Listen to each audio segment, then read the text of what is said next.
This is a vintage 70s era Vikings bumper sticker. You can tell how old it is by the helmet, single bar face guard. And being from Minnesota, this caught my eye. I actually bought it along with a bunch of other bumper stickers at an auction that nobody else was bidding on. So I picked this up pretty cheap, and it sold for $15. And I just noticed that it's on its way to Maryland. Kind of odd. You'd think they would be Baltimore Ravens fans. Same colors. I picked up an old Sears adding machine. Still seemed like I was still new in the box. And one of the times I kind of curated it on my desk with some other items of the same era. Really nice color and kind of a atomic look to it. Very nice computer from 1978. Somebody must have some adding to do, and it sold for 50 bucks. This is an extreme cold parka, military parka. It's got the liner in it. I found this at a garage sale, and I looked at the DSL number right away, or DSA number, and noticed that it was from 1974.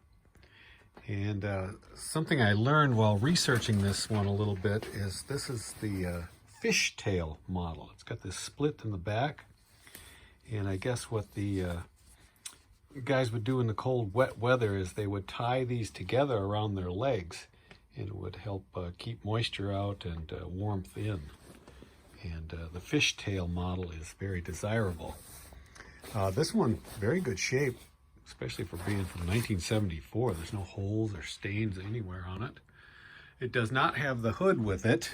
It's kind of funny. I've sold a number of hoods by themselves over the years. But somebody has a hood, it just buttons right in there. Those fur-lined hoods anyway. And I put this up yesterday, and it sold within a few hours for $135. This is sort of an interesting boombox, cassette player, AM/FM radio.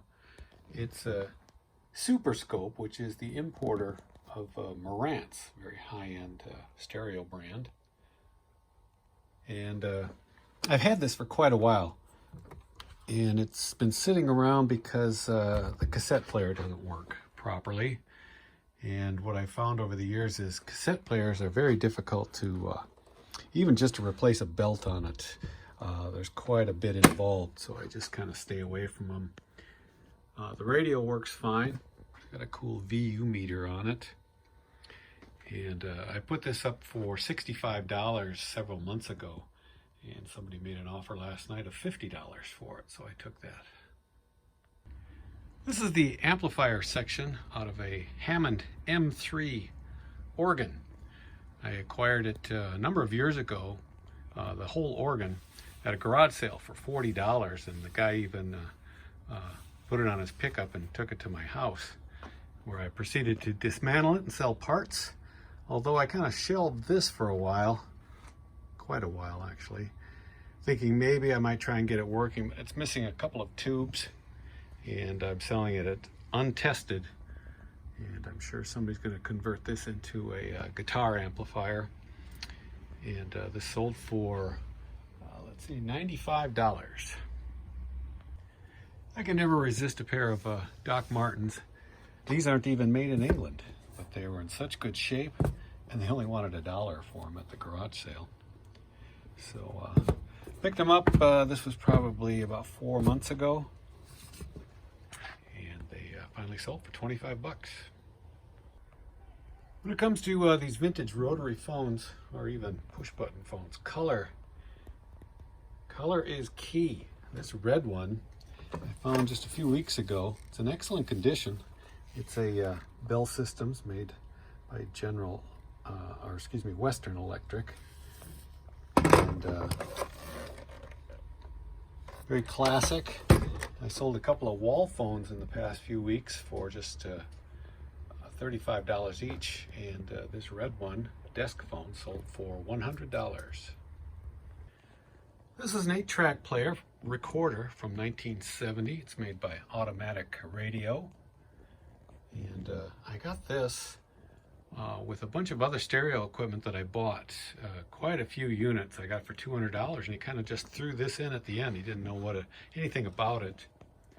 And so I opened it up right away when I got it home, and it needed a new belt and some cleaning, and everything works just great on it. I made a video, put it in the listing, and it sold in just a few days for $175.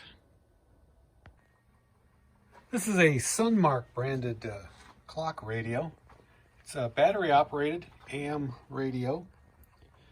The clock movement is quite interesting. It's a self-winder.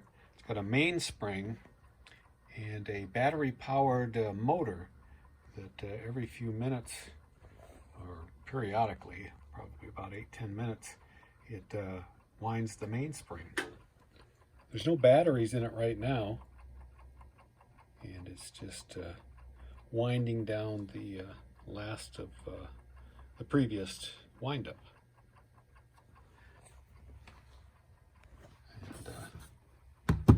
Really cool shape to it, and of course the color. I really like the color of it. And I made a video of this, and it sold in a week for $125. It was at a garage sale. The guy had a bunch of stereo equipment that I went to look at. It was way overpriced for me as far as leaving resale value and service work I'd have to do to him. But this was just $3. And so he said it didn't work. So clean up, took the clock movement apart and cleaned that up and got it all working. Again, sold in a week for $125. This is a early to mid-60s Finola stereo system. Consists of a AM/FM stereo and record player. It's a Venus model.